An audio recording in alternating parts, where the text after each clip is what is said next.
जी welcome back dear students. हम past papers को discuss कर रहे थे और हमने पहला सवाल किया था, बल्कि पहला सवाल नहीं पहला टॉपिक किया था क्लियर।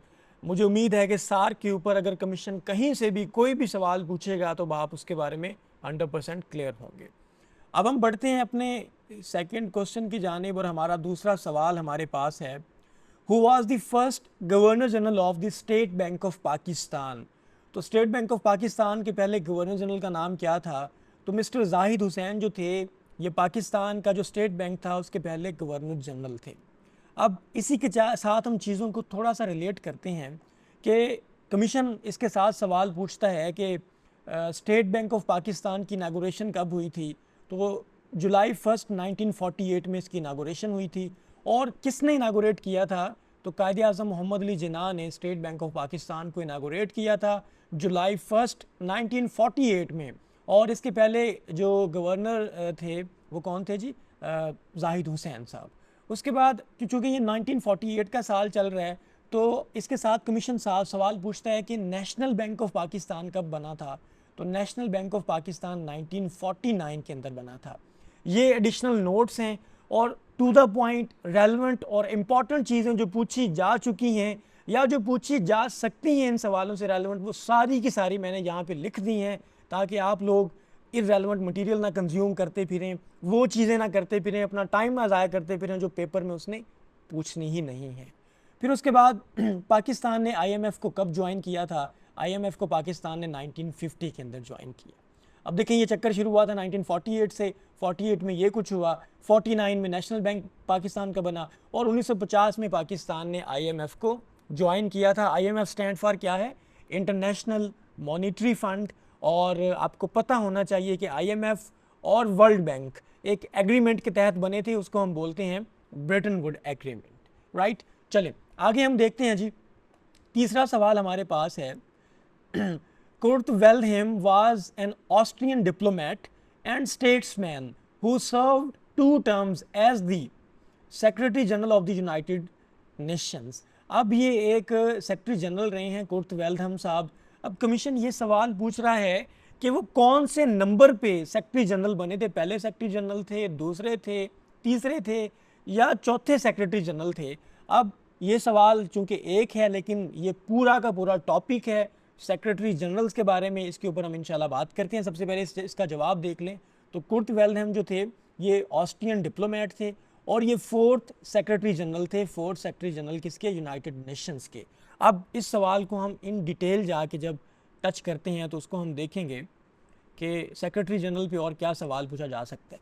ले डियर स्टूडेंट्स, अब हम आगे देखते हैं जी। सेक्रेटरी जनरल के ऊपर जो सवाल बन सकते हैं वो ये हैं कि सबसे पहला सेक्रेटरी जनरल जो यूएन का था वो थे जी ट्राइगिव लाई और इनका ताल्लुक था नॉर्वे से। नॉर्वे से ये सवाल 2-3 दफ़ा पूछा गया है कि यूएन के पहले सेक्रेटरी जनरल कौन थे? तो ट्राइगिव लाई थे, इनका ताल्लुक नॉर्वे से था। ये भी एडिशनल है, आप अगर याद कर लें तो ये आपको याद करने की कोई ज़रूरत नहीं है। क्लियर? अच्छा, अब आगे हमारे पास ये सवाल है कि दूसरे जो इसके सेक्रेटरी जनरल थे वो थे डैग हैमर्सजोल्ड, इनका ताल्लुक स्वीडन से था और ये एक प्लेन क्रैश के अंदर जो है वो मारे गए थे। प्लेन क्रैश, इनका जो है प्लेन था, जहाज़ था वो क्रैश हुआ और इनकी डेथ हो गई थी। ये इंपॉर्टेंट चीज़ थी इसके बारे में याद करने की। और ये थे स्वीडन से। आपको पता है कि नॉर्वे, स्वीडन और डेनमार्क ये सारे के सारे, ये डीएनएस जो है उसको हम डीएनएस बोलते हैं, डीएनएस। डेनमार्क, नॉर्वे, स्वीडन, ये क्या है हमारे पास? स्कैंडिनेवियन कंट्रीज़ हैं। स्कैंडिनेवियन पेनिनसुला के अंदर हैं तो ये स्कैंडिनेवियन कंट्रीज़ हैं, ठीक है। आगे हमारे पास तीसरे जो इसके थे सेक्रेटरी जनरल वो थे यूथांट। यूथांट जो थे ये पहले एशिया के पहले सेक्रेटरी जनरल जो हैं वो यूथांट थे, इनका ताल्लुक सा बर्मा से। कमीशन इसके ऊपर सवाल पूछ चुका है कि एशिया की तरफ से जो यूएन के पहले सेक्रेटरी जनरल बने वो कौन थे? यूथांट थे और इनका ताल्लुक बर्मा से था, राइट। तो सीक्वेंस में ये तीसरे नंबर पे आते हैं, तीसरे सेक्रेटरी जनरल। उसके बाद जो सवाल पूछा गया था अभी वो ये था कि कुर्ट वेल्हेम जो ऑस्ट्रियन डिप्लोमेट हैं वो कौन से नंबर पे सेक्रेटरी जनरल बने थे? तो फोर्थ सेक्रेटरी जनरल थे कुर्ट वेल्हेम। उसके बाद जेवियर पेरेज जो थे इनका ताल्लुक पीरू से था, इस पर कभी सवाल नहीं पूछा गया। उसके बाद बोट्रोस गाली जो थे ये इजिप्ट से थे, इसके ऊपर कोई सवाल अभी तक नहीं पूछा गया। हाँ जी, इसके बाद जो रेड मैंने किया है ना कोफ़ी अनन साहब को, कोफ़ी अनन, तो कोफ़ी अनन जो थे इनका ताल्लुक घाना से था, अफ्रीका से था। तो ये जो हैं ये सेक्रेटरी जनरल रहे हैं, 7th सेक्रेटरी जनरल। इस पे सवाल ये पूछा गया है कि अफ्रीका के सेक्रेटरी जनरल जनाब कौन थे जी? कोफ़ी अनन थे, इनका ताल्लुक घाना से था। और इसके बाद 8वां सेक्रेटरी जनरल जो था यूएन के, वो थे बान की मून। बान की मून का ताल्लुक साउथ कोरिया से था। अब जो रिसेंट सेक्रेटरी जनरल हैं वो हैं जी एंटोनियो गुटरेस, इनका ताल्लुक पुर्तगाल से है और ये 9th सेक्रेटरी जनरल के तौर पे अपने फ़राइज़ सर अंजाम दे रहे हैं।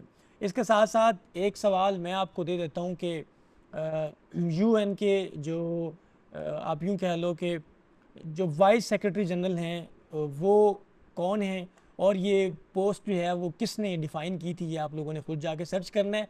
लें जी, ये आपके पास चौथा सवाल था, लेकिन इस सवाल को हमने एज ए टॉपिक कंसिडर किया है। अब यूएन के सेक्रेटरी जनरल में से कमीशन कहीं से भी कोई भी सवाल पूछेगा, so you would be mentally ready for that. Thank you so much. हमारी इस सीरीज़ के साथ, पास्ट पेपर सीरीज़ के साथ जुड़े रहें और अपनी कामयाबी को इंश्योर करें।